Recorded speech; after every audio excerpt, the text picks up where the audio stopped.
Hello students, welcome to Class 12 Business Studies video lecture. In this video lesson, we are going to learn about Frederick Winslow Taylor and his principles of scientific management. Frederick Winslow Taylor has developed 4 principles and 4 techniques of scientific management. Before we start with the scientific principles, we must understand who was the Taylor and what were his major contributions in the field of management. Frederick Winslow Taylor, also known as F.W. Taylor, was born in the year 1856 and died in 1915. In 1878, he joined Midvale Steel Company as a mechanical engineer. Within very short duration, he got promoted from apprentice mechanist to chief engineer when he was just 28 years old. He is regarded as father of scientific management because he developed theory of management, which is also known as scientific management. Taylor noticed that the management were following traditional ways of doing work or being managed by rule of thumb. He was concerned with wastage of human as well as other industrial resources in the organization. In order to remove these problems, he started conducting experiments to determine the best level of performance in the organization. So he took his time out and developed the concept of scientific management, which you can call Taylorism as well. Now let's understand the meaning of scientific management.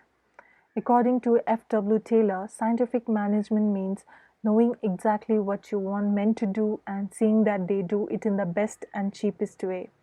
It means that a manager should know exactly what his men or people should do in the organization and making sure that they do it in the best and cheapest way possible, like maximum utilization of resources with minimum cost and wastages. Whatever decisions are made in the organization must be based on science. It requires application of science in each and every element of management. Whatever activities or tasks are being performed, managers must apply scientific tools and scientific methods to increase the output, the quality, and to reduce cost and wastages. Now let's proceed to the principles of scientific management. Like I have said, there are 4 principles of scientific management given by F.W. Taylor. First one is science, not rule of thumb. Second one is harmony, not discord. Third one is cooperation, not individualism. Fourth one is development of each and every person to his or her greatest efficiency and prosperity. We will look into each principle in detail one by one. First one, we have science, not rule of thumb. Before understanding this principle, we must know the meaning of rule of thumb. Rule of thumb is nothing but usage of traditional methods or approaches while performing a particular job or task, or the methods which were decided by the managers based on their experience, based on their intuitions. According to this principle, Taylor states that scientific and research-based method must be adopted while performing a job in an organization, rather than adopting old rule of thumb approach or trial and error approach. Taylor believes that there's always one best method for doing a particular job or task. According to Taylor, new and scientific methods must be studied, must be analyzed and developed, and one best method of doing that work must be selected. As a manager, you should constantly experiment and develop new scientific methods um, for better results, and develop the one best method for performing a particular job. This will result in saving time, resources, effort, and money. Next, we have harmony, not discord. Taylor emphasizes that there should be complete harmony between the management and workers in achieving organizational goals. Both the parties must realize that they are equally important in the organization. They must realize that they play an equally important role in achieving organizational goals. If there's any sort of conflict between the two, if they are in state of disagreement while working with each other, or if they are feeling dissatisfied towards each other, then it will neither be beneficial for the workers nor the management. Taylor states that uh, organizations' success depends on both the workers and management. So he insisted that both the workers and management should work collectively together and be in state of agreement while working with each other for their own benefit as well as their organization.